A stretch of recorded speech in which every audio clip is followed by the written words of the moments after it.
Imagine you are a small hermit crab living peacefully by the seaside, when suddenly you lose your shell because you didn't pay the new taxes imposed by the Duchess, the owner of the region. And now you need to get your shell back by going to the bottom of the sea, only to discover that there are actually much bigger problems happening and lost secrets that could save the entire ocean from imminent destruction. And in this video, I'm going to show you the complete story of another crab's treasure in a way you've never seen before. We're going to defeat all 19 bosses and finish the game to find out what's happening at the bottom of the sea. And if you want to help me out, a like and a subscription would really help, so I can keep bringing more complete videos like this one. No more stalling, man. Let's get to the video.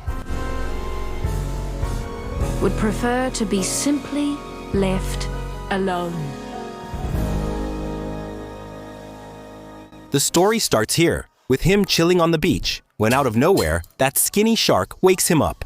Hey bro, wake up, come on. Dude, what's going on, man? If you want to stay here, you've got to pay the fee and leave that here. You think that's it? Crazy. I'm not in the mood. Pay the fee or we'll take your shell. What's this? Calm down, go. I'll find something for you. I went to get some good seeds I'd saved, but the big guy didn't really like it. No, kid, this is worthless. That's not it. We want trash, plastic, paper clips. The more leftover stuff, the better. Come on, crazy. Man, I thought this would be worth something. That has no value now, my friend. I'm out of patience. Give me the shell. You lost, rich boy. Our hero lost his home and had to follow that big guy. Since things couldn't stay the same, look over there, man. Let's go. See that big guy? Let's move. Put it here. It's gone. Now, with no way out, I tried to negotiate one more time, but Tutuba takes our shell away, leaving us with no other choice but to jump into the sea to go after him. Once we got there, we gained new abilities, like swimming briefly during jumps, and that's going to be very useful for reaching distant places to collect valuable plastics. Further ahead, I found some shoppy crabs and asked for help, but all they wanted was to grab me, man. Since we're still defenseless, I had to run away, dodging everyone coming at me. After shaking off those crooks, we found an old fork that will help us defend ourselves from troublemakers. I already tested it on the first crab I saw, who was distracted, and he got poked right in the butt. Now nobody can stop the crab man. Bring on the skewer. Continuing on the path, we found our first snail shell. It works like the bonfires in Dark Souls, right? It serves as a checkpoint for when we get taken out. I lacked enough points to level up, so I kept going. That crook the lone shark shows up again.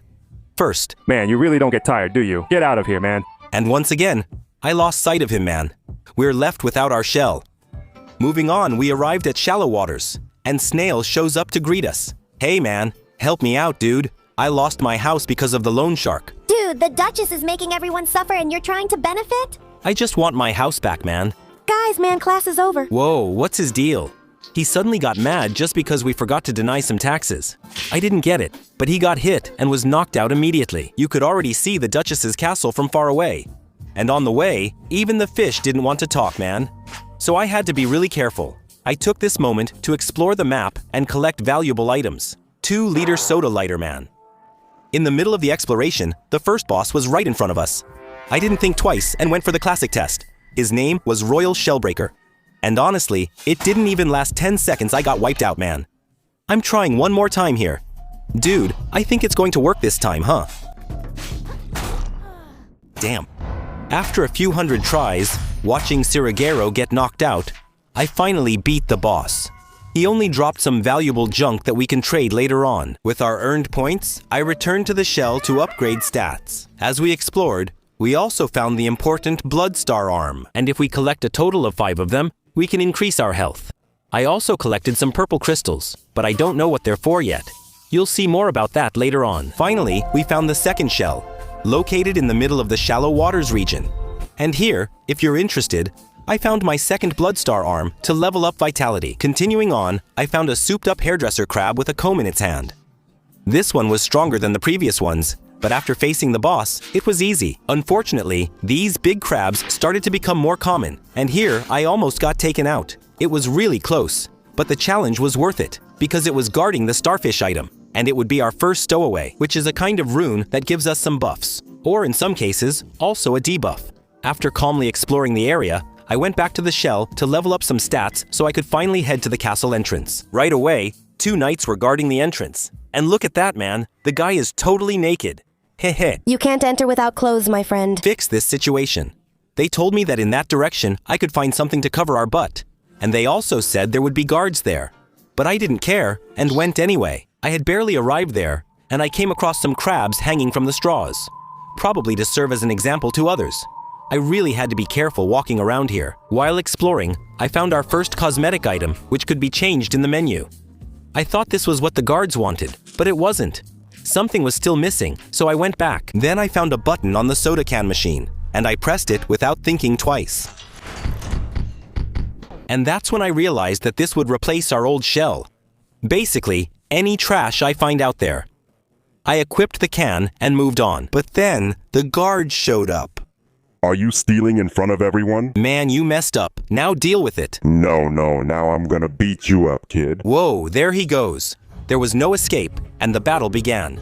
This boss had different attacks than the first one, so I ended up dying a few times until I learned the attacks and also our new ability to protect ourselves with the trash shell. It was a new way to fight, but in the end, I got used to it, and we defeated Nephro, the captain of the guard. You crazy little guy, what were you thinking? Our hero reflects and says he feels bad for taking down so many. However, the pure truth is that he's just defending himself. At the boss's location, a new snail shell appeared, so I took the opportunity to grab it. Now, with Tobinius protected, I went to talk to the castle guards again, and this time, they allowed us to enter without any more complications. And so, we entered the low-tide fortress. Inside, we saw a huge line, and when we talked to them, we understood they were civilians going to pay their taxes. Since I'm not from around here, I just cut in line. Hey! This guy got really mad, but I don't care, man. Exploring the castle, we found another stowaway, Lapa, useful for increasing our stamina. As you can see here in the menu, we can easily equip these buffs. I kept going straight until I reached the Duchess's hall, meeting her in person. We started a negotiation. For her to help me, I would have to help her first. She said she sent some guys to retrieve a shiny little thing in a cave to the west, but they haven't come back yet. So she wants us to get this item and bring it to the castle. I accepted the condition and headed toward the cave. Talking to Mano Tampina, he told me that in the room next to the hall, I could find useful tools so I wouldn't get knocked out in the cave. This time, the guard let us through, since it was the Duchess who gave the order. Jumping over Mario brand cigarettes and climbing up the boxes, I found something shiny on top of the crates. It was a fishing line, useful for hanging on hooks and finding your way around the map. Check it out. Sarajevo is now swinging like Spider-Man. With this new tool, man, I went back toward the cave, and now we can climb the ladder and escape the spikes. Hey, ouch. Damn, this is so Dark Souls. Climbing the ladder again, I found the jerk who threw the spike at us. He's lucky the game doesn't let us use the big fork on him. Before moving on, I saw there was something hidden near the stairs, so I went to get it, and it was a rusty nail, another kind of stowaway. Now let's move on. At the entrance, we found the first helpful shortcut linking the lower part of the shallows to the top of the castle. Doing our fisherman Spider-Man thing, we kept moving forward until we reached the next snail shell. However, the voice of the snail itself appears, and it starts narrating the events of my adventure. Before going to the voice, I save our checkpoint, and right there, we find the spirit of the snail communicating with us. She explains that I must awaken the currents within me in order to survive the rest of our journey. And then she shoots lightning at us to awaken the powers of umami. Basically, umami gives us unique abilities, affectionately called shell abilities, for each shell I wear. This is very important for changing our strategy according to each situation. Getting in our way, an enemy appears that can only be destroyed using the new abilities. The power has a limitation on how many times it can be used, but it's very useful. Whoa, I spaced out, man. Well, after that, we kept climbing the cave, collecting items and defeating enemies until it was time to face the next boss. This was the patrolman from the polluted platoon. I tried out the new shell abilities, and I really liked the one with the party hat. The boss also had some new attacks that were impossible to defend against, so all we could do was dodge. After dying there a few times, the moment finally came when we managed to beat the jerk. And guess what? He dropped us a flawless pearl, the perfect item to impress the Duchess. Going back the way we came was no longer possible, so I had to keep moving forward, arriving at a place called Snail Territory. Finally, man, we met the entity behind that voice that guided us to awaken the powers of umami. And from now on, whenever I talk to her, I'll be able to upgrade my skill tree. The first one we get is the power to teleport from one shell to another, which means we'll be able to travel around the map easily using the shells we find. Besides that, that's what the purple crystals are for, to upgrade the next abilities, so it's super important to grab them whenever we find them. Now, using the new power, I teleported to Duchess's castle to deliver the pearl we got. However, when we got there, we found the whole castle destroyed. Everything was abandoned, and it looked like a tornado had passed through. I tried to get closer to the guard, but man... Working with this LT is exhausting. Are you crazy? And the guard just went crazy on us, saying he was tired of reality and that there was nothing left there but piles of trash. We had to fight him, but it was actually pretty easy. Clearly, something was affecting people's minds, which made all that get destroyed. Entering the castle, some entrances were blocked, so we had to explore carefully to find new paths. The enemies had dark or glowing purple eyes, likely due to some infection. I think each eye color shows a type of infestation. He's trapped in poison, the isolation, and the big guy. You're all glitched out, man. Hey, he's out, he's out, he's out, and we're...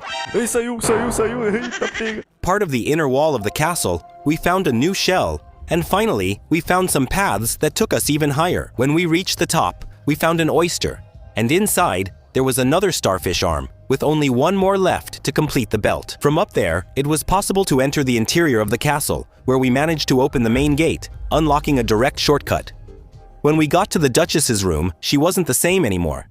Hey, Duchess, I don't know if you realize, but the guys are going crazy out there, huh? Cloven, oh little rabbit, Hammond. Our minds are clear as crystal now. Yikes, she was toast. Oh my god, she's quite beautiful, you know. Works preserve what? The snipe will wash your brain just as easily. Life and work clean themselves so easily as any other. Oh, the necessity is yours, little hermit! Without even time to think, she comes at me. The disease had already infected her too, so there was no other option but to face her. Obviously, it wouldn't be an easy fight. The pools of poison on the ground made it really hard for us to move, making everything more dangerous. In the end, we managed to land a full combo, taking her out right away. Wow, take that. Man. All our eyes are the sad beneath sandwich of time you will see day. I wondered if I'd remember her words later in the story. Anyway, we got a new attack, which can be used as a special without needing a shell equipped. Suddenly, the shady loan shark appeared. Hey kid, what an awesome fight, huh? You dodged the big hit, so... Big guy, the Duchess got knocked out. Now give me the house. But the little guy still hasn't gone down. I'm going to sell this junk in the city. You're kidding, right? It's all complaints here. I'll go somewhere new. Damn, I did it. And just like that, he escapes again, leaving us hanging. But now we have a new goal. To reach the big city. I unlocked the shell in the center of the Duchess's room, which I used before to visit the snail and level up skills. I got the skills. Stop or parry, which is used to block 100% of attacks by defending at the exact moment of the attack. Charge, to be able to run and perform a charging attack on the enemy. And aerial agility, which lets us roll in the air. Evasive prey, we become invincible for a few seconds after a shell is broken. And riposte, which is a kind of strong counterattack after a successful parry, and it also recovers umami charge. And finally, we return to the Duchess's hall to look for a way to reach the big city. But as we leave, the door on the side that was locked opens. We quickly find the bridge to the other side where the city is. Another crab is there, and we take the chance to chat. My name is Fert, and I like money. Mr. Krabs, I mean, do you know how I get to the city? Yeah. That bridge was destroyed, so we're screwed. I had a lot of junk to sell there, but this way I'm going to end up shellless. Good thing I'm not you. Run, man. Why attack? We had to find another way to get to the city. Looking back, we found a questionable path.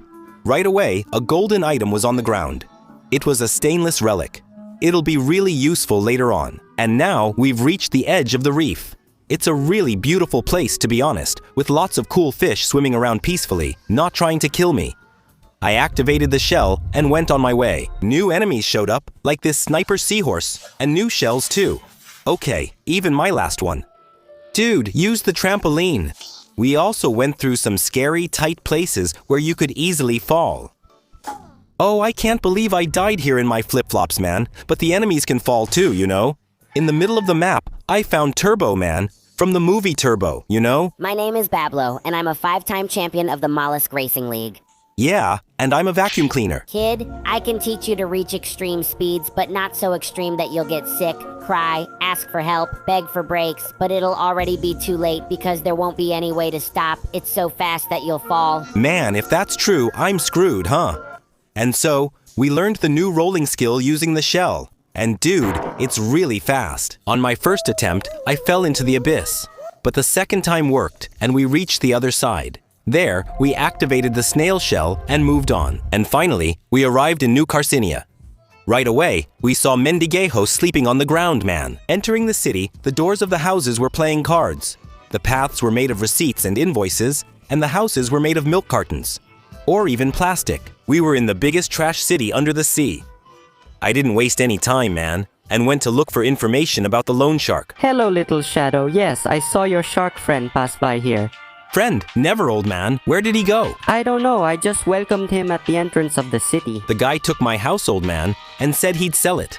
Do you know about this? Well, if he wants to sell, then he'll go to the trade and sales shops in the city. We have one up here and 2 more on the lower crust, near the little bars. From Moralettes. Just say thanks. No problem. If you need anything, just stop by. So, I went out to explore the city to get more information. And there he is, the crazy guy saying his goal is to get butts into shells, man. And especially my butt. I found the city's shell to save our checkpoint. In the first store I visited, which was Shell and Octopus, I took a look at the items they sold. And man, the guys put in the Mr. Krabs skin. You can be sure I'll come back here to buy this, man. But when I asked about the shell, he said he didn't accept that old stuff. So I headed to another store. Down in the lower crust, I reached our checkpoint and explored. Look at the little guy with the cart. Whoa, man. It's way cooler here. I got to Nima's bar, but we didn't have any luck there either. Talking to the local blacksmith, he got confused thinking he had seen the shell, but it was a mistake. And he said he hadn't seen any shark pass by there. Since I was already talking to him, I asked him to polish our fork, and that stainless relic was needed to upgrade the weapon. The thing turned out awesome, man. We got a 5-point increase in attack. I was starting to feel a bit down that we couldn't find the shell, when suddenly, the little lobster started calling people. Come over here, you guys. Payshore's shop is open. Come check it out. Dude, that's my shell, man. I get what you mean, but if you want the shell, you have to buy it. Where's that trash shark who had it? The shark seemed like a nice, good-hearted guy and sold it to me just fine. If you want it, you'll have to buy it. Crazy place. Man, but suddenly...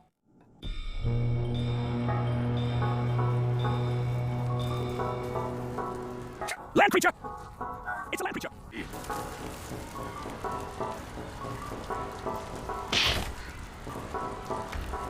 What are you doing? I saw her first! Get your own trail, dove!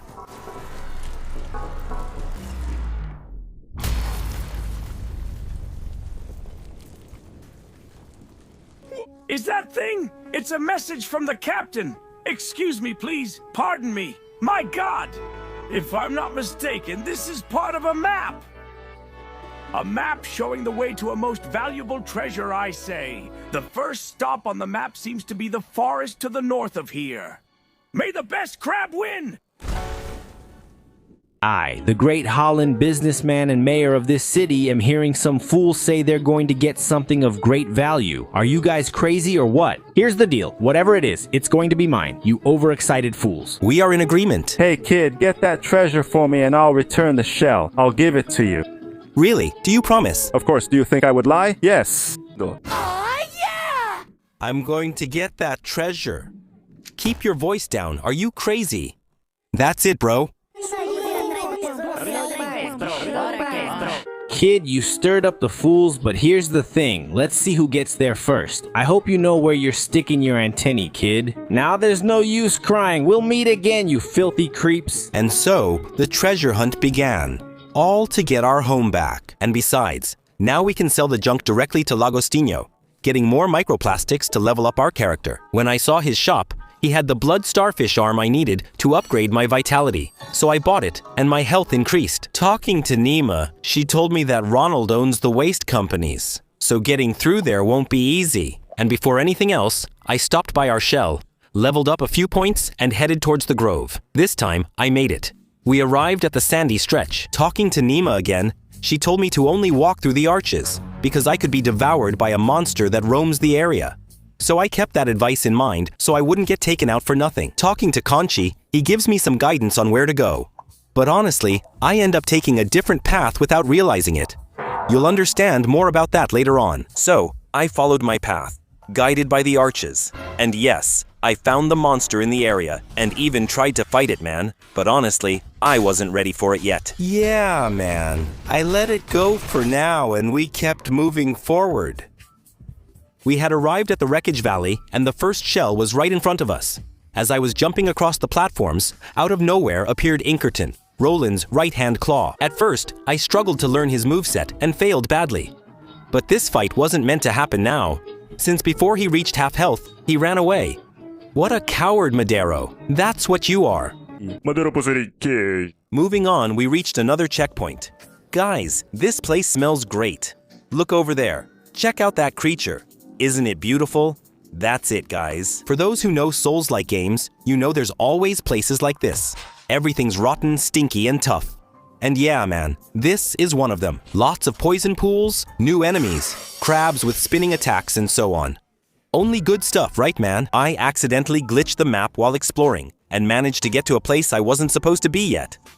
I activated the shortcut and kept walking, when out of nowhere, oh my god, here it comes. This one is a beast. Run like hell from this thing, man. No. Okay, buddy. Not yet. Hold on. It's not like that, man. It's not like that at all. How do you even fight this? Got it. And following the path I discovered, I saw there was a passage to the Withered Grove. I just took the chance to activate the shortcut, but I left right away. It's a tough shell pile. But anyway, I went back to level up and started exploring the place the right way now, right? But the path wasn't very easy, no. It's cool that we kept finding several new shells to use, like this boxing glove here. But we have to be careful, because each shell has a different weight, affecting our rolling and agility. In the middle of the poison, there was a starfish arm just lying around.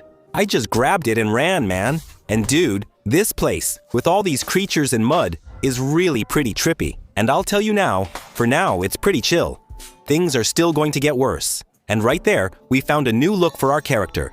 I equipped it right away because the little hat was looking way too goofy. The place was huge to explore, so there were several areas I still couldn't reach. At least for now. Little by little, I managed to activate some shortcuts and find new passages. We even used a little duck as a shell. In this place, I activated a lever that raised a net, making it easier to get to the other side. I had a bit of trouble with those screw punks, but that's part of it. 2 more were up ahead, but I ignored them and went to our shell to save the checkpoint. I followed the path to the dry grove, took a shortcut, and returned to the rotten place to see what was there. At this part, we're on the higher side of the Valley of Ruins. But before starting the exploration, I went to talk to the magic snail to learn some new skills. And there, I got a new shell, which lets me use the shell skill for free once without spending any umami charge. That's really good. And I got Riposte, which gives a strong hit after parrying any mob. And that's it for now. I decided to go to the city to sell some junk and then level up. Going back to the trashy place, it already started like that. Man, mobs were showing up from everywhere. Even inside the shells there were creatures. But at least there, we found the first spiral of the old world, which serves to further increase our umami charges. Continuing in this miserable place, it was just one problem after another.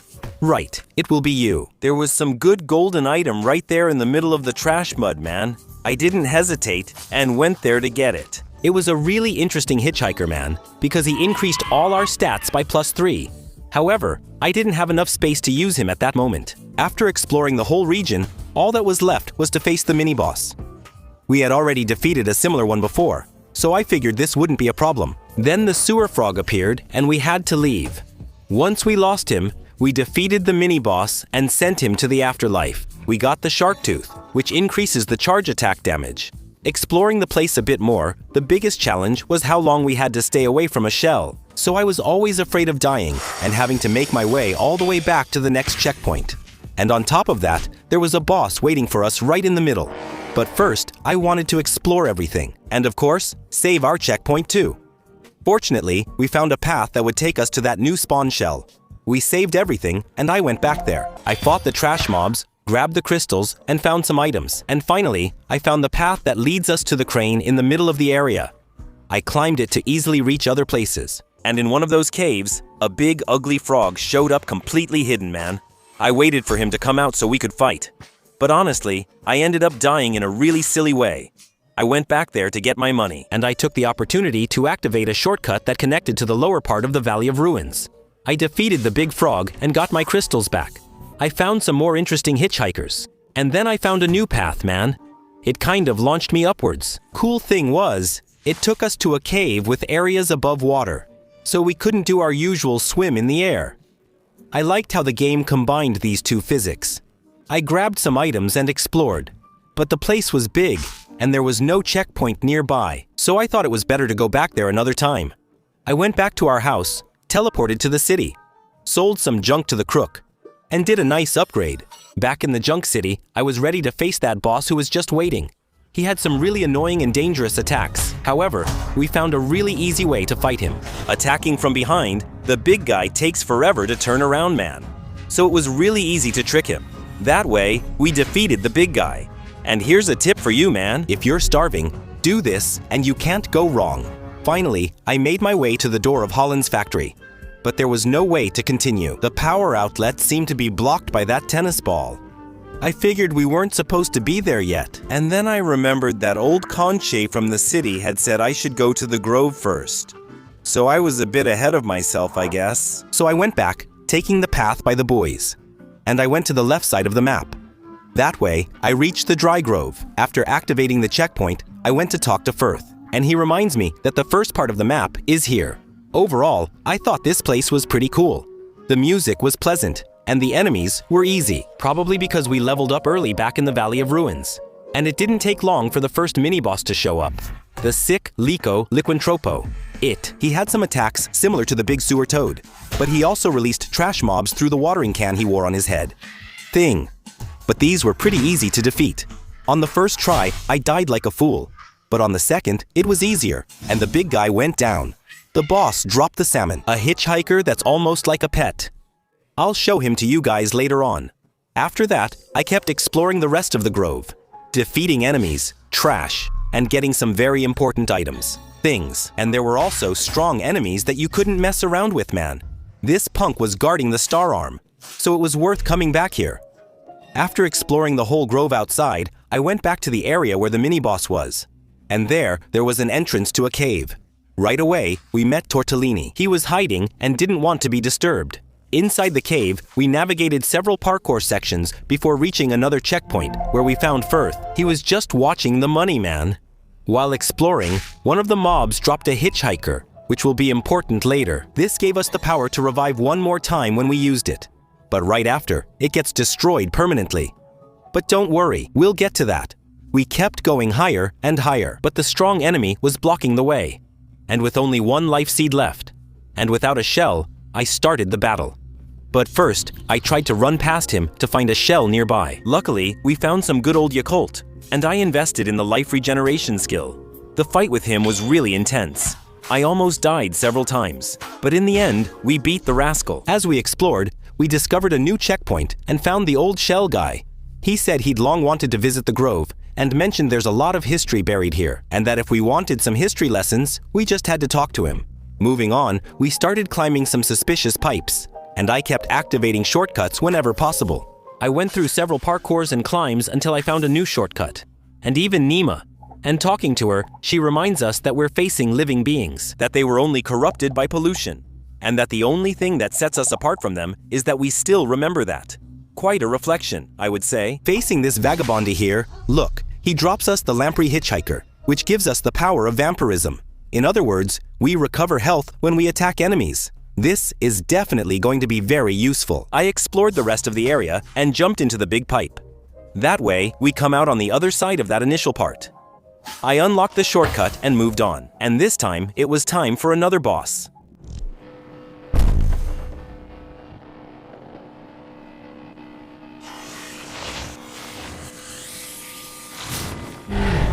King Kia, the intimidating crab. I won't lie, I had a bit of trouble dealing with him, because the guy is really tough and doesn't give you much of a break, man. Not to mention, he has attacks that destroy your shell instantly.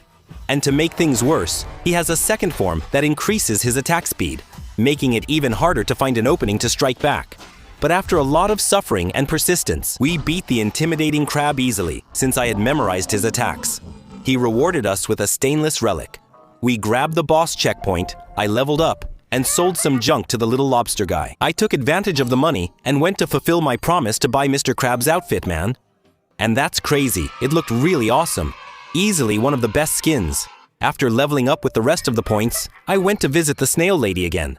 And now, we got the skills. Escape from her. It lets you dodge just by pressing the button, without choosing a direction.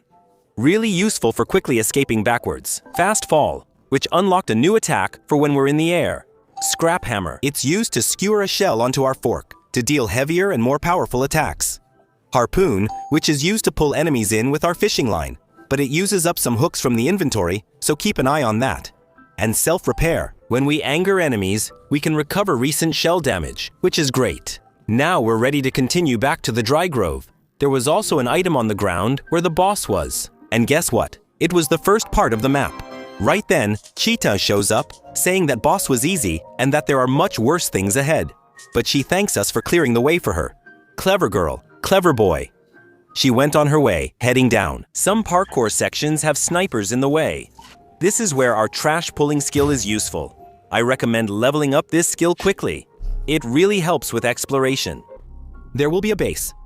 There will be a base. He took the base, and we found the checkpoint. I hadn't explored one side, so I grabbed the shell to check it.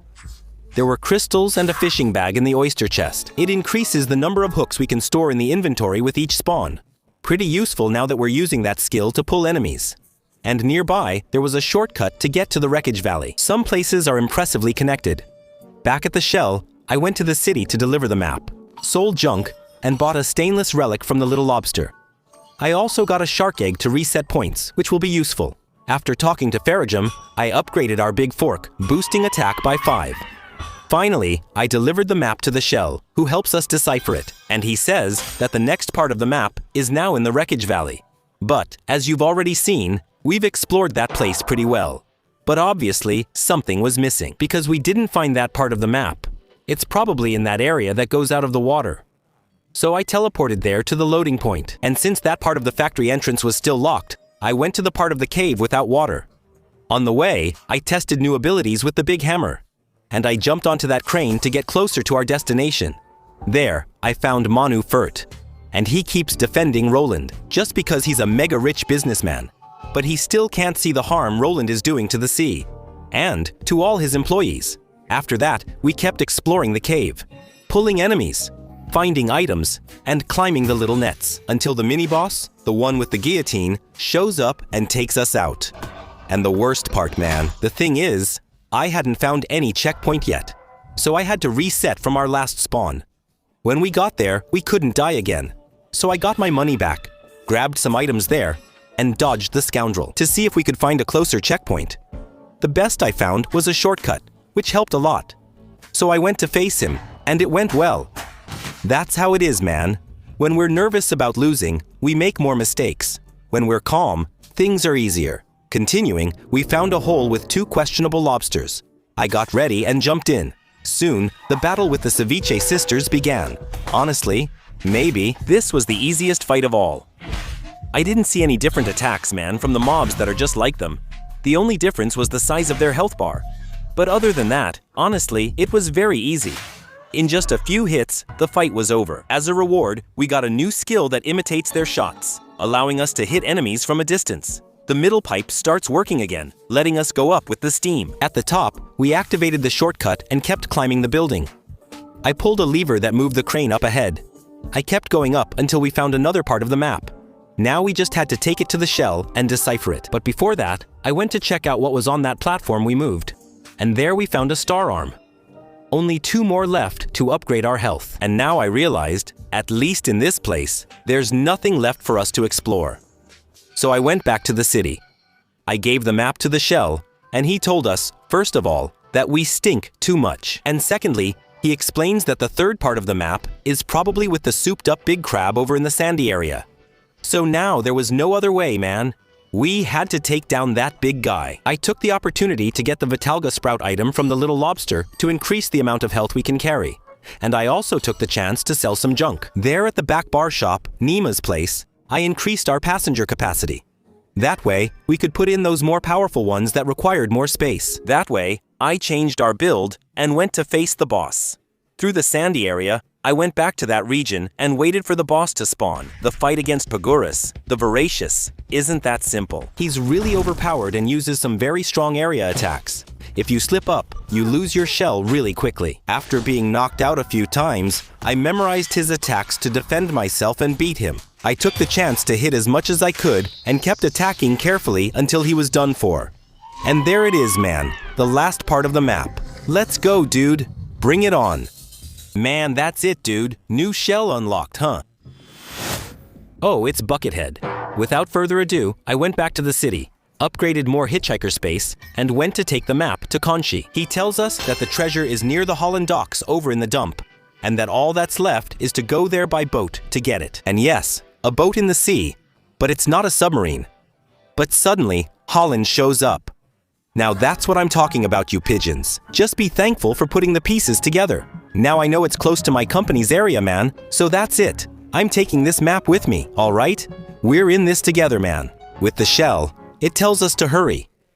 I talk to the guys and head to the dock, where they're already waiting with the souped-up boat. But before going there, I remembered there was a gigantic boss I hadn't faced yet, the one I found before the right time. But now I think we can defeat him. I returned to an early checkpoint in the valley and took the shortcut. The consortium boss was already there waiting for us. And honestly, he's pretty annoying. He has specific parts you need to hit, which are those ropes holding up that whole monstrosity, man. Plus, his attacks do a lot of damage. He even had attack points above him, so we had to climb. It was tough to get up without getting knocked out, since he had an attack for every situation. That rascal really knew how to defend himself. After a lot of persistence, I managed to destroy every little rope that was holding the bastard. Right after that, he spits out all that filth and trash, like he was vomiting everything out. But as a reward, we got the power of the tactical tentacle, which summons a umami tentacle and attacks enemies along with me. Pretty interesting skill depending on the situation. And now, I really believe there's nothing else to do here. Time to meet up with the gang on the boat. And talking to Nima, she told us that Roland was already at the waste dump, digging and searching for the treasure, and that we needed energy to run that boat. Then we remembered our electroshell power and tried to use it, but obviously it didn't work. That boat was going to need a lot more energy to work, and that's when Fert shows up, saying that we should go into the factory and ask for a battery, and that with his negotiation skills, it would be super easy. Obviously, it wasn't going to be that simple, but since we didn't have a better option, we had no choice but to accept. Nima would stay on the boat protecting it from possible enemies, while Fert and I went to the factory. When we got there, right away, we saw that Fert had already grabbed that ball that was blocking the energy output, or that pipe over there. He told us we needed to find a fuse to power up the door opening, and that there might be one nearby. So now, using that lever again, a good old fuse drops down, which was exactly what we were looking for. I equipped it, went to the fitting area, and after connecting it, the main door opened. Inside the factory, some unlucky guys greeted us. We grabbed items and quickly found the first checkpoint. I reached a puzzle section with a button, spring shells dropping, and a metal magnet in the middle. So after trying to jump with the spring on my back, I found out that actually we just had to defend ourselves with the spring already equipped. That way, the magnet pulls us in completely. Up there, we grabbed the rifle and put it in the lock. And now the magnet started moving to another area of the map. So we stuck to it and continued on our way. On this map, we'll need to use the spring shell a lot, for better or worse. When I arrived, crabs were already blocking the way, so I ran to check the other side. It was worth it, because after climbing a net and going higher, we found a stainless relic in a chest. Later, we reached another checkpoint and kept exploring, squeezing through tight spaces with many directions to choose from. In one of those spots, we ran into a tough enemy with shock powers. Pretty annoying because I was almost winning, but I got hit once, got shocked, and couldn't dodge the next attack. Yeah, man, with just one mistake, I was done for. After struggling a bit, I got the hang of it, and we got past him. I explored a bit more until all that was left was to get the magnet to get out of there and keep moving forward. But before that, I wanted to go to Karamuja to upgrade our skills a bit. So I got Flow Reflux, which gives a special attack right after dodging and escaping. And I also got Kintsugi. With each rest, if our shell breaks, it will fully regenerate at least once. until the next time we rest in a shell again. I also took the opportunity to change our companions and equip that pet that's a salmon, just to see if it's really tough or not. I also went down to the lower crust to sell some items and level up a bit. While adjusting the points, I reset everything and removed the 3 I had in MAME to distribute them better, since my style is more brawling than powers. With the points, I set our stats and returned to the factory to talk to Firth. He says he's disappointed with the factory workers' situation and thinks everyone has lost their minds. I get pissed explaining that Roland is messing everything up, but he still doesn't see Roland negatively, at least not yet. I used another shortcut and caught a ride on the passing magnet. In the new area, I tried our new attack. It's awesome. I loved it. Who's Daddy's little voice? Who's the little voice? And look how cool it is. Our pet beating up the mob over there, man. Too bad it doesn't do much damage, but it's something. From up there, we found a hole that led to an outside area. We went down, and I ended up getting beaten by the big sewer frog because of the debuff that makes you stick and not be able to dodge properly. I went back and let the little salmon finish the big frog to get even. Get wrecked, loser. I took out a few more fools and grabbed the missing fuse. I went back up through the shortcut, dodged all the fools, and put the part in place. With that, I raised a platform that will help us get through a path that was too far to reach before. So I went up until I reached a higher platform that had a lot of shady creatures there. And I still hadn't found a checkpoint. So I went after the fuse first to see if the shell was nearby. I put the part in place, and it opened a path to reach the platform next to it. I went straight there because the shell was waiting for us. And now it's time to explore the area and face the fools. I talked to the people standing there and once again explained the situation to Firth. But Firth is a very naive kid and thinks that Roland doesn't know about the situation, and that if he did, he would fix things. Anyway, man, moving on. Something really crazy happened. Some knockoff frogs were stuck there, and I started hitting them from a distance with the big hammer. Suddenly, one used a skill to suck in our character. One of them pulled me in, and the recording got lost. But you can see me stuck with the big frog. I almost got taken out, but we still managed to defeat both of them. I went to get the item from the chest, which was an old world spiral. Really good. But I had no way to get out of there, right? Because I wasn't supposed to be inside at that moment. And to open that gate, it had to be from the outside, you know. So I had to go to a corner there near the wall to activate that automatic base, you know, from the menu, and hope I could get my money back. Luckily, everything worked out, and I got my plastics. Now that everything was set, I continued exploring. Again, I needed to find a fuse, so I went to check that out. Finding a new hitchhiker, I took the opportunity to sort out the ones I had equipped. Besides, I didn't really like this salmon pet. I thought it was kind of weak. I grabbed the fuse and went to take it there. And just like that, the path opened up with the hook that came down. I got on the big thing. And on this platform, there were a lot of strong creatures close to each other. Honestly, man, this was actually a challenge, to be honest. I had to pull them one at a time so things wouldn't go wrong. And man, I was holding Tobinas in my hand several times, because sometimes 2 of them would come at the same time, man. So it was pretty tense. Both of them are going to be here together, man. No, not like this, man. This is weird. Get out, get out, get out, get out, get out. And with a lot of fishing skill, I managed to separate them and defeat them one by one until I completely cleared the area. There was a lever nearby, but I couldn't find the pipe exit, likely on another floor. So I did a standard investigation. I found more starfish arms, a stainless relic, a spawn shell, and the pipe where the fuses were coming out. I took the item and put it in its proper place, and the tough guy's gas cylinder came down so we could jump. Climbing up on it made it possible to go even higher in the factory. Yeah, the game thinks it can fool me, that I would just walk by here and not notice that this big guy is hiding here. This place definitely has a lot of old purple crystals. I've already picked up a lot here, man. Look, we already have more than 60 man. That's enough to get one last ability. And finally, we were at the top of this trashy factory. There was also some parkour here. Items, new enemies, and new shells. Plus the usual puzzle of grabbing the spring and using it as a magnet. Protecting the missing fuse, there were those damn guys that shoot electricity. I spaced out and got hammered.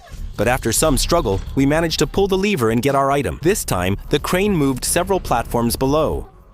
I jumped down and explored since I didn't recall being there before. And honestly, it was worth it because we found another stainless relic. Now that's more like it. See the platforms. The place looked pretty suspicious since I thought there would be a boss as soon as I jumped. But at first, there was nothing. As I neared the hole, Firth appeared and said we could reach the power center through it. Of course, he's not joining us, so we'll have to face whatever's there alone. No more stalling, man. All that was left was to go into the hole. The world these days is dark and mean. Even the water tastes unclean.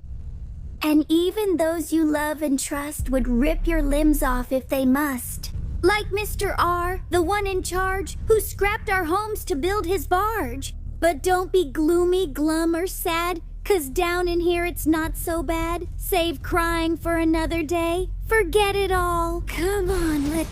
My friend. What's that? See? The hoarder. The annoying boss. Did you see that? That's because we didn't equip shock resistance, so the fight ended up being much harder than it could have been. At first, man, she throws some homing shock balls, making it hard to get close to her, and even to land attacks. And sometimes she even headbutts too. If you hit her often, she leaves the hole and moves to another. She summons damaging platforms during these attacks, but they're easy to dodge and can be used as steps to reach her. Finally, while I was almost done for, I found out we can use the hook to unplug her attacks, and that's what I did here. I kept beating her up until she decided to get even more aggressive. The whole floor gets covered in poison, and now the path to her gets even narrower. There was no way, man. I couldn't beat her on the first try. Start. This boss even managed to bug me inside the map wall, so all I could do was die and restart the fight. After many attempts, we finally managed to defeat Voltai. Simple. Personally, this boss was pretty intense, but only because I didn't equip shock resistance, man. Otherwise, I could have won on the first try. It gets a lot easier. But anyway, we got the skill Anguilatrificar, which releases an electric eel to hit enemies and activate devices. To get out of there, I had to use the new power to open a door that was locked. And check this out. This path took us back to the beginning of the map. We couldn't find a battery for the boat, but I think this new power will make it work. Before going to the boat, I did the usual upgrade. I upgraded our fork again, sold some junk, expanded the hitchhiker bag, and used the remaining money for upgrades. After that, I checked out the boat. I used the new skill, and the boat worked. Nima was impressed, and then several people arrived, including Chito, who said she'd find whoever caused the corruption to get revenge. Conchi, who doesn't want to miss this historic moment. Firth, who says he has something to settle with Holland. And a bunch of other weird creatures also show up wanting to get on the little boat. In the end, everyone goes there with us. At that moment, we all talk about what each of us will do with the treasure we find. And Firth starts. Comes. Yes. I decided to donate everything to charity. You know, man, help people out and all that. I would like to renovate the museum that's falling apart, so everyone can enjoy it. I would save my bar and keep a little for my kids too. That's it, guys. Only great ideas, man. If I get the money, I'll share it with you all. Trust me. Me too. So, You made it, you too. yeah, man, I'm really sorry, but I really needed all the money to get my shell back. So, Hey, little guy! Stay there, Mike. Whoa, but what's so special about that shell? The concept. Does it have the power to smash everyone? See it? Is it worth a lot of money? wait, Is it made of pasta and is it top quality? she's mine, that's all. My life was peaceful at the beach. I preferred not knowing what happened here and just want my old life back. Young man, maybe things were great for you before, but for us down here it was never good. Honestly, maybe it was a good thing you lost your shell, because maybe now you'll change your view about the sea and stop living in your own little world. Ah. Let the young man be. If he wants all the money, that's his right. Mind your business. Hey, you little shade, I'm gonna beat you up, you know? Hey, you rotten scratcher, land ahead, we're arriving. And so the story continues. Arriving at the Boca de Fossa region. Everyone was extremely tense about arriving at the place, but now there was no turning back. We parked our big boat, and I went to grab that tough shell. In this part, there were just a lot of obstacles to get through, but no mobs so far. Pretty chill until then. Getting closer to the pinball machine, an enemy was waiting for us. Hey, Mati. Hey, Zilek, is anyone here? Huh, this smells like a trap. Hey, you cowards. You're invading my property here in Humilda, and you thought I was just going to sit back. Inkerton, go ahead and take care of these guys. That's an order, man. Shuneng. Are you crazy?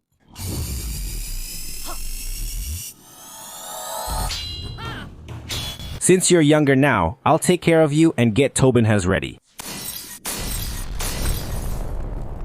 And there he is. Guys, the fight against Rolando has already started, much earlier than I expected. And guys, this boss is also a bit annoying. He has some attacks that track you from far away. So keeping your distance won't help much, because it won't stop him from hitting you. Using round shells, you can use them to roll inside the pinball and do some attacks, or even dodge away. but overall, I didn't find this very useful in the battle. After a few tries, Roland was finally defeated, but...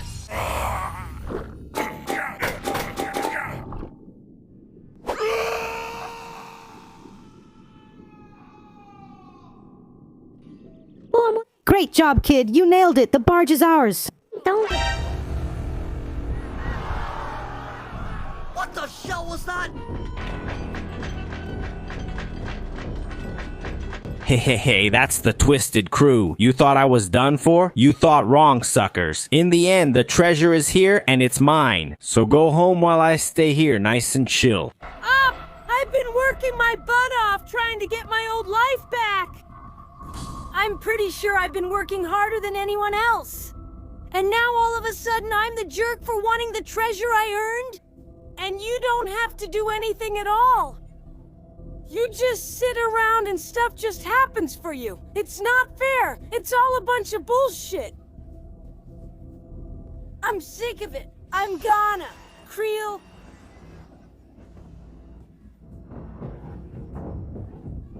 Wait, treasure!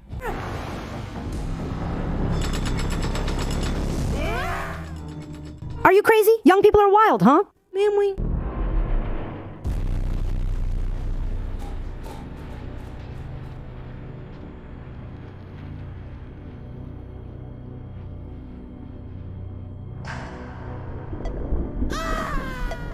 And now, check out this beautiful flashback of Creel and his shell, living in total peace since he was a little crab.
Our hero wakes up in a completely dark place, with a headache and no idea where he is. He starts blaming himself for everything that happened, the people. He feels sad about his last selfish decisions that ended up affecting his friends.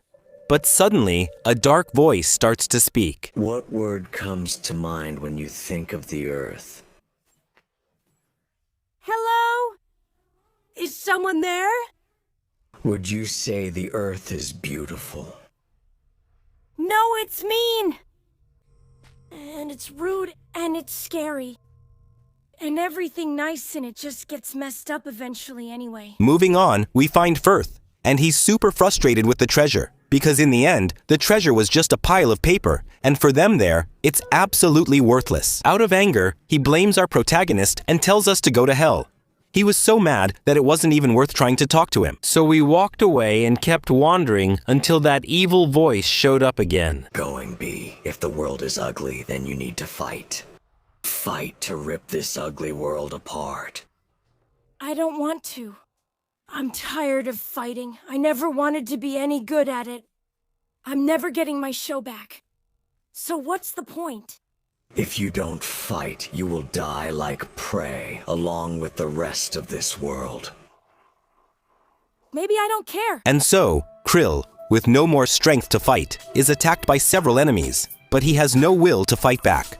Until Nima appears to save him. She tries to convince Krill to get up and keep fighting, but for him, there are no longer enough reasons to do so. In the end, we end up fainting again, and then, I'm taken to the shell, where we end up waking up.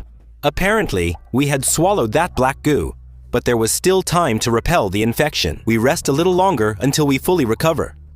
Now, wide awake, I went to talk to Nima. She, along with the shell, asks for my help to get out of this, since they don't know how to fight like I do. For this reason, Krill decides to help. Right there, we get a new outfit and also a source of infinite life. The place was very dark, making it hard for us to see. Nearby, I find that mysterious voice again, and she tells us that the world we live in is coming to an end, that the apocalypse is approaching, and that we should understand that this world shouldn't exist. And she finishes with the question, "Do you think you've hit rock bottom, little crab? You can go much lower." Pretty weird talk, to be honest, but we keep moving forward. Right next to it, we find the conche. He offers a glimmer of hope, suggesting something valuable may still be here, but says we need to leave first, and his plan is for us to reach the wreckage of Holland's barge safe and sound. That's all we have left, to keep moving forward, exploring the unfathomable. It didn't take long before some weird-looking fish started showing up, trying to light us up. With everything so dark like this, it was hard to see them coming. Up ahead, we found a cool lamp that when you hit it, lights up a small area. It'll be useful to help us find our way around here. And look at this sneaky creature, man. I got excited thinking I'd get an item, but it was a trap. Look at the damage this bastard did. Hey, my God, calm down. Done. Now that I knew that, I was going to be more careful when seeing any item on the ground. As a tip for this place here, man, I recommend that you use the game map in the menu to understand where you're going, okay? It even helps you find the next lamp. At least that's how I did it. I kept exploring until I found a really cool suit. Well, the Flame of Exile. As soon as I equipped it, check this out, man. Now we can shoot fire underwater, dude. That's awesome. I also found another star arm, which now is complete and increased our health a bit more. Since I was kind of lost already, man, I went back to talk to Conchi to get a better sense of direction. Good idea. I had already turned on the light next to him to show how lost I get. Now going the right way, I found some questionable mobs and had to use the hook to hit one. Only after wandering a lot did I discover you can light the path with electric shells. If I'd known that earlier, it would have made things much easier, but it's all good. Thanks to that, we found the way and I moved forward. And look at that. We managed to find this awesome shortcut that connects to that starting area where we woke up. That's great. The regions in this biome were vast with many hidden things. So I took my time to make sure I didn't miss anything. On the way, we ran into Conchi, and he told us he found signs of ancient ruins, with symbols that seemed familiar to him. These pillars are parts of a place that was considered lost a long time ago. It used to be easy to find relics from this place nearby, but over time, people who found them kept them for their collections. So with any of these relics, I could easily trade for my shell with the crawfish. Conchi believes that these pillars indicate a road and that the next stop is at that light ahead. The one we already know is a current of umami that generates the snail shells, and I told him that once we get there, we could teleport back to the city. But Conchi doesn't want to go back. He actually wants to keep exploring. Anyway, check out this sequence of legs. Before reaching the next checkpoint, I found one more lamprey that gives even more lifesteal. And the best part is, it takes up the same amount of hitchhiker space. Very good. Approaching closer, something felt off. The umami light vanished before we reached the shell, which appeared without any action from us. But when we enter it, a surprise boss fight begins. And the fight is against Petrock, the false moon. The fight against him was actually pretty smooth, to be honest. He sometimes defends himself, but you just need to wait for him to leave his shell. His attacks are predictable and slow. By dodging the crystals he creates, we can hit all our attacks without mistakes. It was easy. We defeated him. The shell congratulates us and quickly decides our next destination. So we cut him off and say we're not going anywhere until he tells us everything he knows. So he starts talking. Young man, there is a supreme shell called the Perfect Mantle. This shell was created by the hermit crab sorcerers of the old ocean. And whoever uses it has the power to fully control the force currents of umami. It was used to keep balance throughout the ocean to maintain peace. But the king of the old ocean felt threatened because it was too much power in the hands of hermit crabs like us. He ordered that every one of our species be eliminated along with their artifacts. However, he wanted so much of the mantle's power that he didn't have the courage to destroy it, even though he couldn't use it. He just sealed it in the depths of his kingdom. I don't know if it's luck or if someone is guiding us here somehow, but if we managed to find this mantle, we'd hit the jackpot on the seas, just living in luxury and endless wealth. You sealed it with my old man, went straight to podcast mode. Anyway, I say I at least need to go back to the city before making any decision, and Concha replies that he'll be waiting for me in case I change my mind. And to top it off, we gained the Power Snail's Refuge, a power to create a shell made of umami for when we have no protection at all. After that, we activated the checkpoint and everyone shows up to go back with us. Nima, a little worried, says to talk to her before deciding to join Concha on this journey. When we return to the city, she says we don't need to go to the bottom of this city. If I want to retire after everything that happened, she said I could stay at her house. But we have no choice. We must go all the way to get our shell back. So I get ready by selling the junk, buying important items like star arms and the level gang. And I finish by going to Karamusha to get new skills, like umami training that increases umami's stats, wave breaker, which unleashes a strong attack by throwing yourself toward the enemy using the fishing line, and execute, which is used to deliver that finishing blow to downed enemies. And down there, I got that other umami training. My focus was to get the natural defenses skill, but I was still missing a few crystals. Before returning to the shell, I stopped by shallow waters to explore areas I previously missed due to not having the fishing line. I expected to find many crystals, collected all I saw, and then returned to Karamuha. Now, I was finally able to get the skill that lets you parry block, even without using a shell. It can be really useful in critical situations. I finally went back to the Unfathomable Inn and agreed to help the shell find the perfect cloak. He tells us to go in this direction, and that's what we do. On the way, we find a Vitalga sprout, and moving forward, we arrive at the Abyssal Plain. And man, check out this family-sized crab.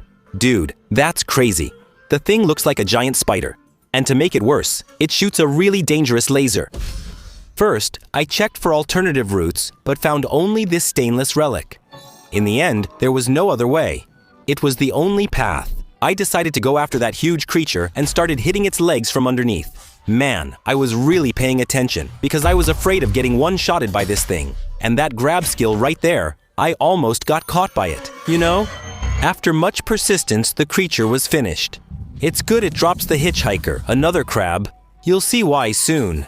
Just look at what's waiting ahead, man. There are so many of these creatures here. This place was definitely set to surpass the Valley of Ruin in difficulty. And as a tip to get through this biome, man, I recommend that you walk along the edges, explore calmly, and always take out those white squids first by pulling them with the hook. Facing the spiders 2 at a time, man, that could definitely be your end. So, by following this strategy, I managed to collect the items and reach the next checkpoint alive. And here's an example of why you need to take out those pesky squids first. If you slip up, you get this debuff that leaves you hypnotized, and you could end up becoming a very easy target for the spider crabs. And this is where those hitchhikers come in handy. Basically, it works like this. By equipping these in your inventory, when your health reaches 0, this hitchhiker will sacrifice itself, giving you more health and keeping you from dying. However, it's lost forever. So I use this strategy a lot to avoid dying at critical moments. After all, clearing the area calmly took a lot of time, and you wouldn't want to die right at the end, would you? In the middle of all this mess, we found another star arm hidden in a small cave. Finally, we found the path that leads us to the shortcut. I took the opportunity to go to the shell to teleport to Karamuja, and leveled up the last 2 skills I was missing. Another 5 points in Mamie and the Circle of Life skill. Defeating an enemy with Mamie regenerates a charge and increases our Maim skill damage. Then I went to the city and got a fishing bag from Lagostim. See you, Lagostino. The enemies were really necessary in that cursed biome. Going back there, I kept defeating enemies, unlocking shortcuts, getting lost, until we finally found a new path.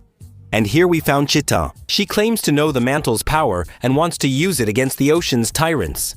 But the Mantle will be ours, right? We kept going and reached a new checkpoint. I do that standard upgrade and move forward to a really strange place with some huge fossils. When suddenly, and you're certain we're going the right way. How should I know? Do you think I've spent my weekends here? Do you? Well then, what the heck am I still paying you for? Matter of fact, we're in this mess because you couldn't defeat a damn lobster. Good for nothing. I should have left you on the seabed where I found you. You spoke too loud, didn't you? Ingui, are you crazy? You spoke. It's you.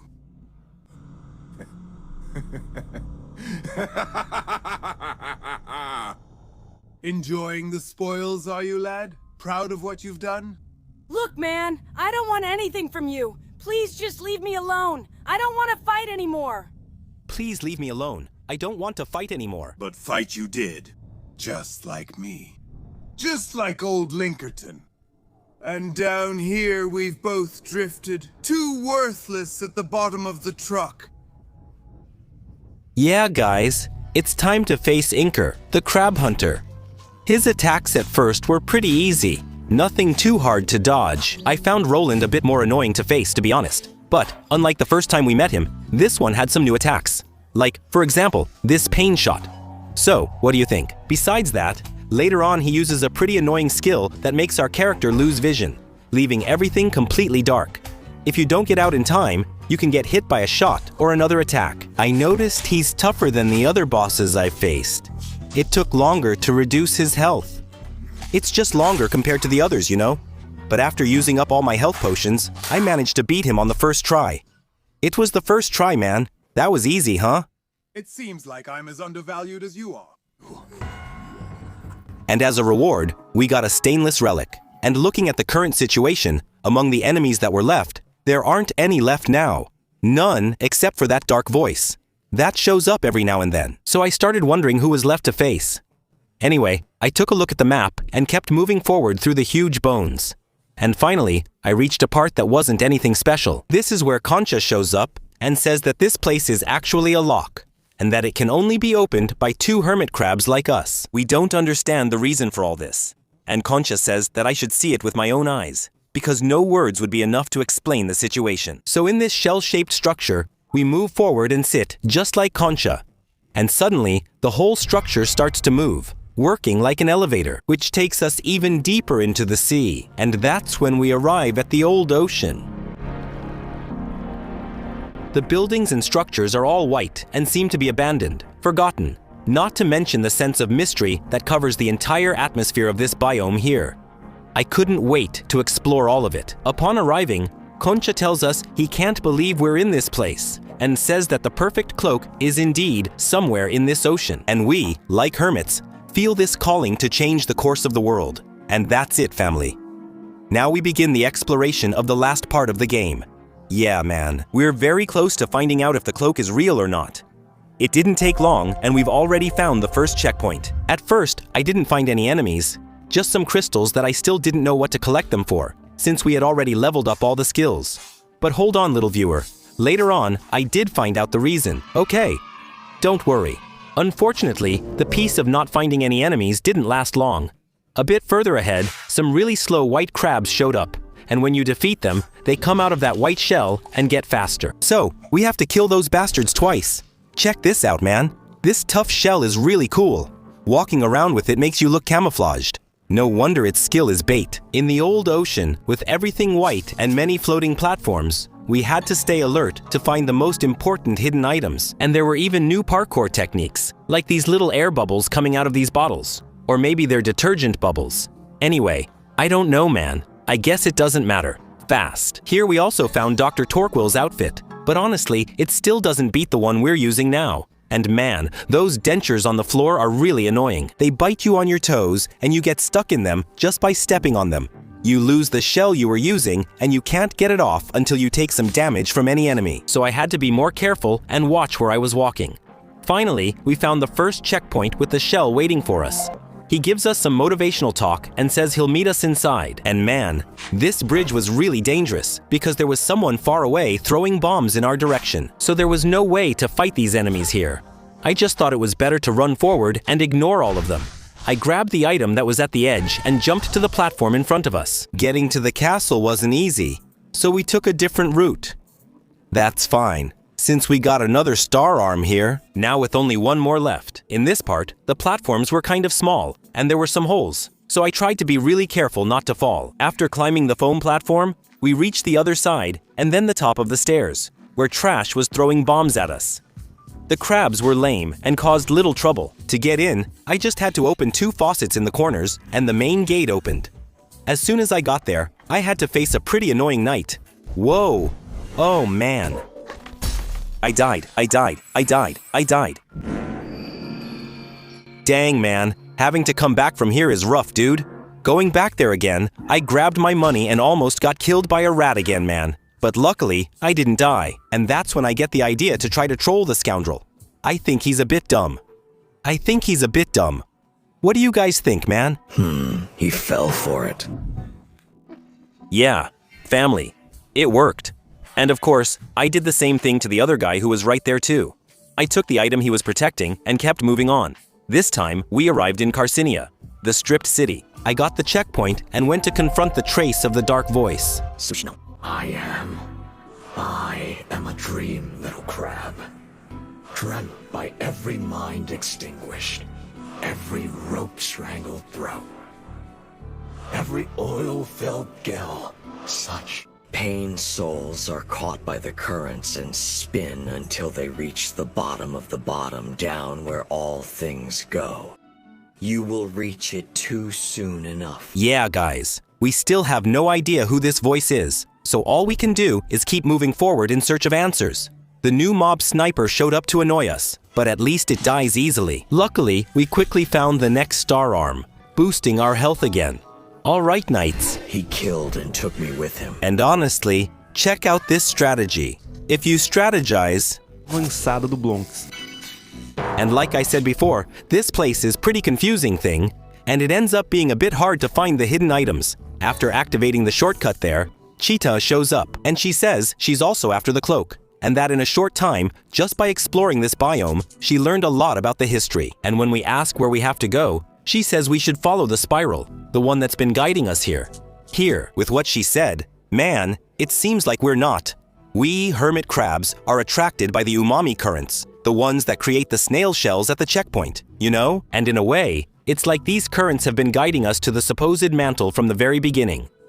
At least that's what Cheeto meant at that moment. I thought that reflection Cheeto left us was really cool. And just like in other games, in the Souls-like style, everything has a reason.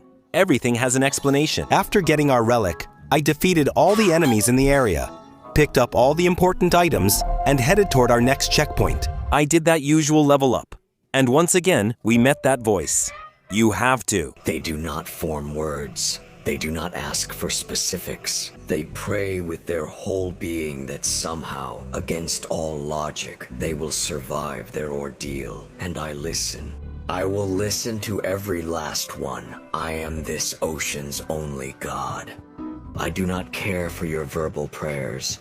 If you want to get my attention, all you need to do is scream. To scream then. Somehow, this mysterious voice claims to be the only god of the ocean. But how will we know if he's telling the truth? I notice that with each part we pass, I can only see ruins of this ancient city. Pieces with no connection that don't give me any clues about the final destination. But in a way, all we can do is keep moving forward. In short, here we found many new enemies, parkours with different mechanics, and puzzles that blocked our path, until we found a kind of elevator that took us up to the upper floor. There we found more star arms and another shortcut, and finally, we reached the original entrance to the castle. We had to defeat 2 knights to get through safely. Inside, there was another snail shell, and the shell appeared again. He says that the cloak is here, and that the king just locked it away in this castle, since he couldn't use it himself. And besides that, he decides to confess something. My young friend, the truth is that I lived in this city 30 years ago. What? You're older than my shell, old man. Ha-ha! Hey, Mom, yeah. And I remember when the king ordered the death of all hermit crabs like us. And I was still a child, being handed over to strangers so I could escape with my life from this doomed city. I studied my whole life to get here. And thanks to you, I have the chance to save the new Carcinia from the same fate this city suffered. And so, we received a new purpose. A new goal that motivates us to keep moving forward after everything we've been through. I had a feeling that something big was about to happen now, so I decided to fully prepare myself before moving on. I went back to the city and upgraded our fork once again. I sold all the junk I had, bought shell insurance so I'd always have one when I respawn at checkpoints, and I leveled up our stats as much as possible. When I was almost about to face the castle boss, I realized that I had missed 2 optional bosses that I hadn't found during our journey. To finish everything and ensure it was correct, I had to find them first. The first one I missed is in the Dry Grove. If you get to the exact location I showed on the screen, you'll see a trail of bottles and cans leading to a waterfall.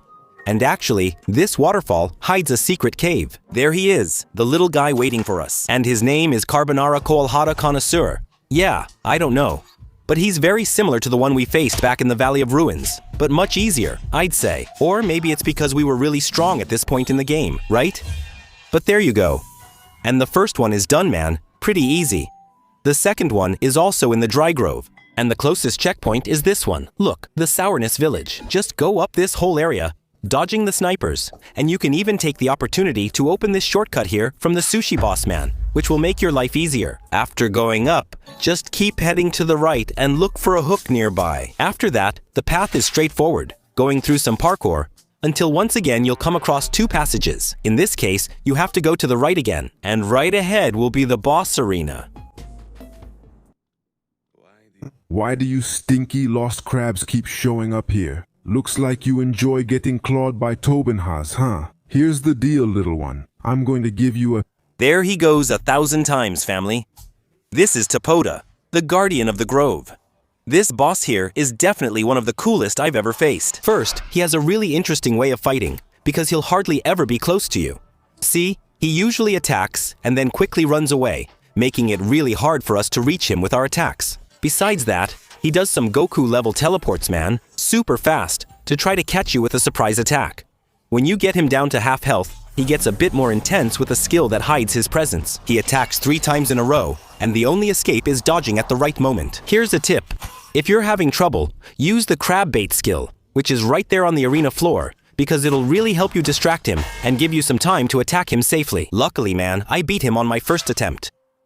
You're crazy, kid. He mastered me in the art of the fork. I never imagined I'd die in such a lame way. Anyway, go ahead and finish me off, bro. I'm ready. I don't even want to kill you. Are you crazy? That's what I'm talking about. Bro. So we spared his life, and he says he thought we were corrupted, just like the other crabs we found out there.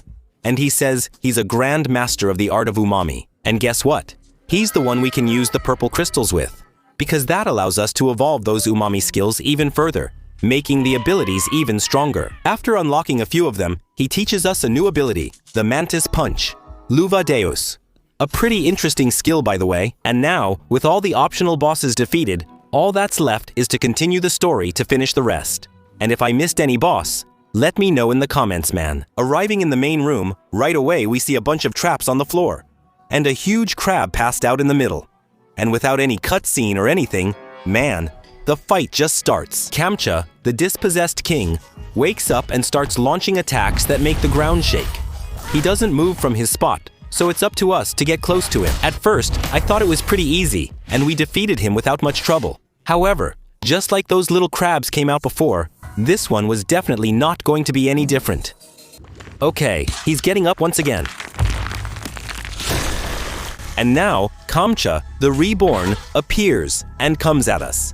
And unfortunately, we fell into one of the denture traps, and now we're just taking a risk to get out of this. And one thing I just noticed now, man, is that even he's wearing dentures. Dude, seriously, I only noticed this now while editing the video, man. But anyway, this version of the boss was already a bit more complicated. He has faster attacks, and seems to have more health too. But by being careful, I managed to land the final blow on him and send the crab packing.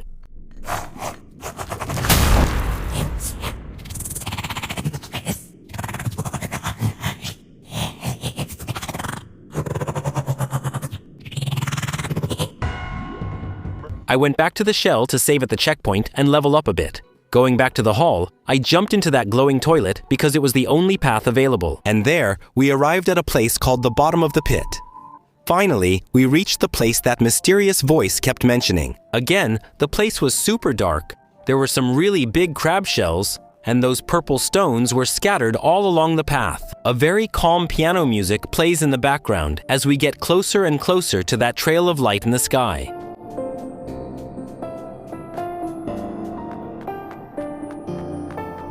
And in that spiral-shaped trail, we find something shining, the world. My God! This is it! This is it, Krill! They all told me it was just a legend! Those buffoons! The perfect world! Do you know what this means, child? The archaeological community will never be the same, I say. With the proper funding, perhaps we can begin to learn the secrets of the ancient hermits. And then it's only a matter of time before... Oh, God damn it! Drivel. Titan! My God! He's dead! You killed him! Time, he says. The old idiot. Time is something we have none of. We're already much too late. Tides upon tides upon tides. Too late. This ocean was eaten up before I was even an egg. What? Why did you do that? You didn't do anything wrong. We are beyond saving.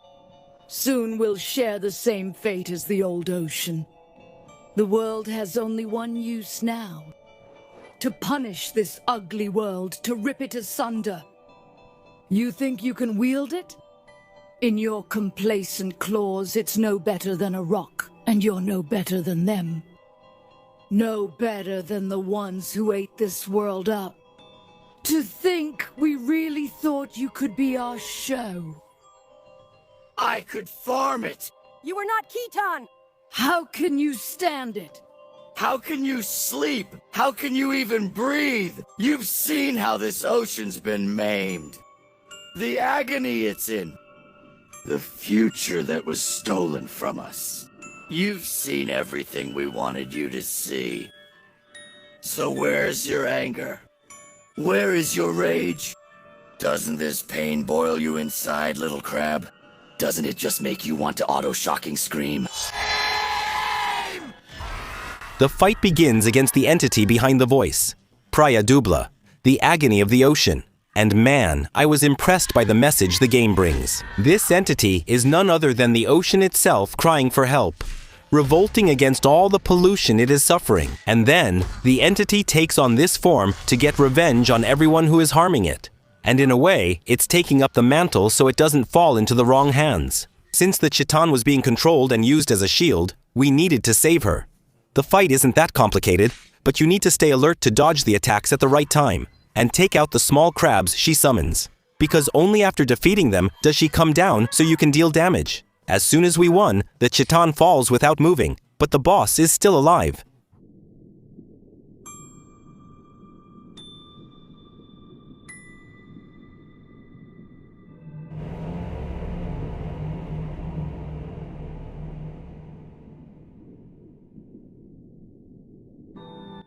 And now, like a double beach, the final scream, she rises really high and becomes impossible to reach. It seems like we only have the option to dodge the attacks and defend ourselves from the enemies, because the boss's health goes down automatically. And be very careful, man. If you die, you have to fight from the beginning. Unfortunately, it wasn't this second time, and I died again. The creature really goes all out with its skills, so any slip-up is fatal.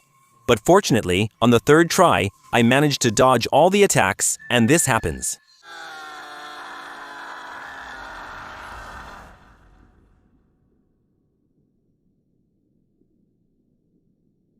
The possible last snail shell is generated, and we save our spawn. As we move forward to the cloak, a warning message appears, because from here on out, we won't be able to save the game anymore. That classic endgame message, right? And so, we move forward. I killed him, the old man who never raised a claw against me. I was the strong one, wielding death against the weak. There is no salvation for me now. It wasn't you, Khitan. It was whatever that thing was, making you evil. Great confluence of damned souls. A grim slurry of umami. My body moved at its whim, true. But the anger was mine.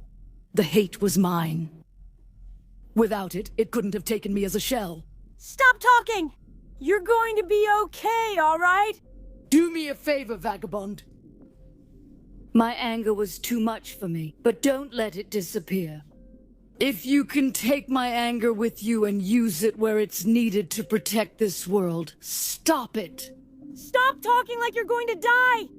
I didn't even like you guys when I met you. But I don't want you to go. I don't want to be alone again.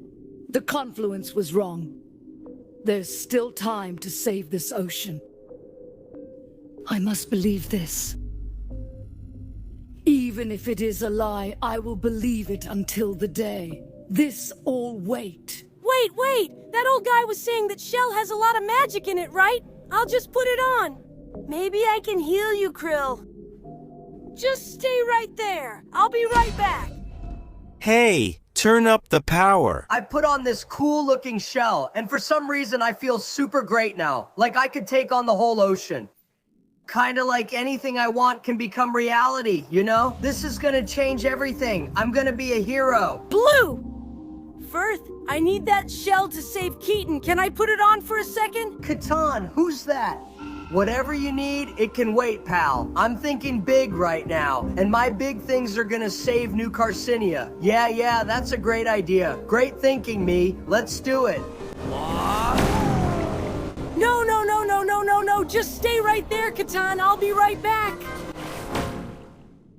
After jumping together with Firth, we ended up in a place called Trash Island, and we're out of the water, so be careful not to fall around like a fool like I did, see? And there was Firth. Hey there, pal. Disagreement earlier, right? My new powers are crazy. I just moved this whole island directly over New Carcinia. Looks like Trash Day came early. Pretty cool, right? Firth, I really need that shell. Chitin's hurt bad. I'll tell you who's hurt bad. The economy. That's who. With Roland gone and Scuttleport out of commission, our whole city's gonna completely collapse. And not only that, folks are starting to say the trash we've been using is physically harmful to us. Who would have thought? But it's all gonna be okay. Now that I'm the god of this ocean, I've got a super genius 3-step plan to save everyone. Step 1, sink Trash Island onto New Carcinia, eliminating the whole concept of Trash Day. A permanent economic boom. What's better than that? You're going to cover this city in trash? Can we just talk about this? I just need the world for a minute. Use that trash to usher New Carcinia into a second golden age. You'll see technology advance beyond your wildest dreams. You're not listening to me. And step 3. With all that new tech, we'll form a plan to make New Carcinia's economy more sustainable. We ought to be able to start using 20% less trash within the next 200 tides or so. You thought I forgot about that part, didn't you? But I'm a caring guy. If you dumped more trash on the Wreath, aren't they just gonna get gonked faster? And I still need to save Chitin. So give me that shell. I'm not gonna let you do this. That's the cool part about being a god. I don't need you to let me do anything. It's just gonna happen.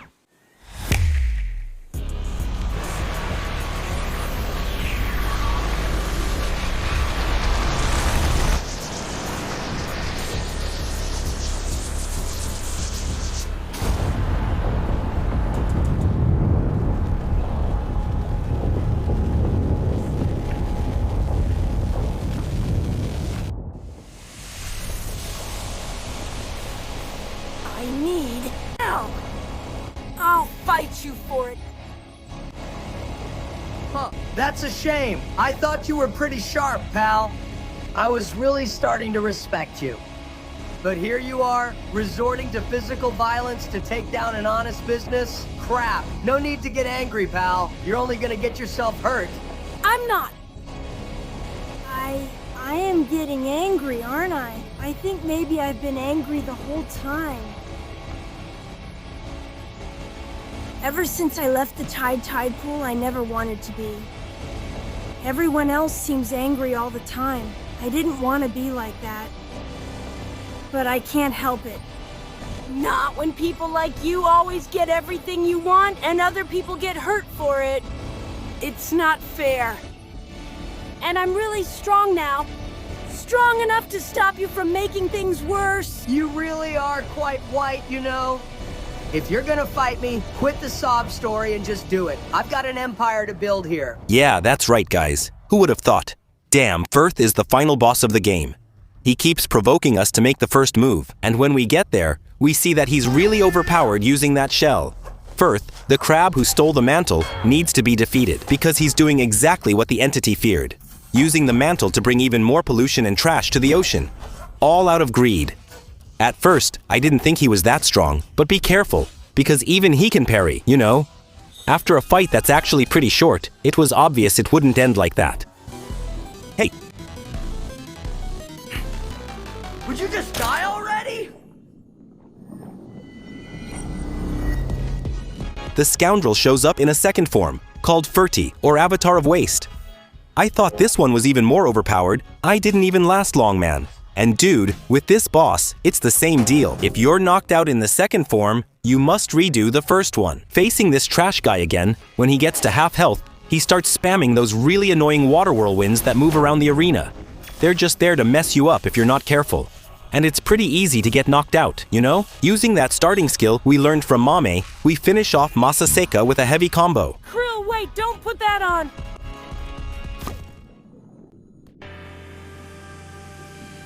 I think I get Krill, hold on. Let's talk about this. Like, if I'm gonna be angry, I might as well use it for something good so that maybe one day other people won't have to fight like me! Me!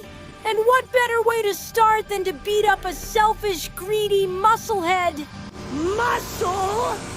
Shaka rocker, go!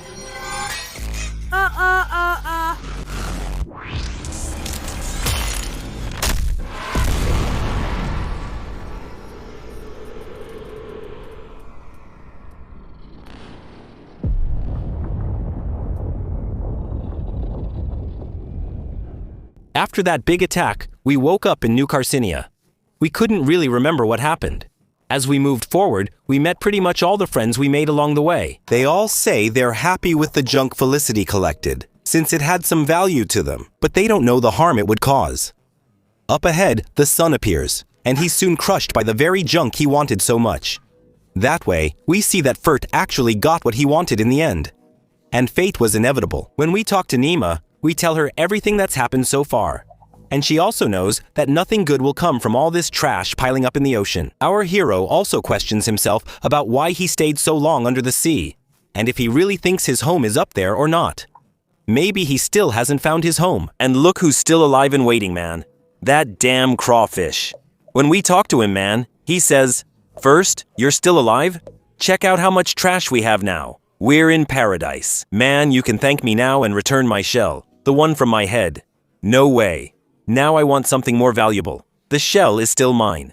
That's when the option to attack appears, because Kree had no more patience after everything he'd been through. And take that, you trashy crawfish. After that, all that was left was to finally equip our shell. What word comes to mind when you think of the Earth? This world is resilient, but not endlessly so. As this Earth spins ever faster towards its uncertain future, all will face that future in their own way. Some will fight for the world they dream of, blade in hand. Some will spend their whole lives saving others from falling through the cracks, and others still will never rest in one place for long. As this fragile world begins to fracture, no matter how large or small, the one thing no creature can afford is complacency. But though history talks of warriors and heroes and great mighty crabs that shook the world, it is the thankless deeds that shall ever make that world worth fighting for.